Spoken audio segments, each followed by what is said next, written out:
ஆடி மாதம் ஏன் அம்மனுக்கு உகந்த மாதம் தெரியுமா? ஆடி முதல் மார்கழி வரையிலான 6 மாதமும் தேவர்களுடைய இரவு பொழுது அப்படிங்கறது ஆன்மீக நம்பிக்கை. ஆடி மாதத்துலதான் தட்சிணாயன புண்ணிய காலம் தொடங்குகிறது.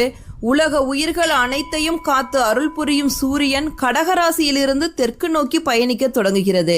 எனவேதான் இதை கற்கடக மாதம் அப்படின்னு சொல்லப்படுது. கடகராசி சந்திரனுக்கு உரியது. சிவ அம்சமான சூரியன் சக்தியின் அம்சமான சந்திரனுடன் ஒன்று சேர்ந்து கற்கடகத்தில் சஞ்சரிக்கும் போது சக்தியான அம்பாளின் பலம் அதிகரிக்கிறது. ஆடி மாதத்தில் சிவபெருமானே சக்தியின் அம்சத்துக்குள் அடங்கி விடுகிறார் என்பது ஐதீகம். அதனாலதான் ஆடி மாதம் அம்மன் வழிபாட்டுக்கு உகந்த மாதமா சொல்லப்படுது. ஆண்டாள் அவதரித்ததும் ஆடிப்பூரத்தன்றுதான். மழைக்குரிய தெய்வமாக மாரியம்மன் திகழ்வதால் மழைக்காலம் ஆரம்பிக்கிறதுக்கு முன்னாடி வரும் ஆடி மாசத்துல அம்மன் கோவில்கள்ல திருவிழாக்கள் கோலாகலமா கொண்டாடப்படுது.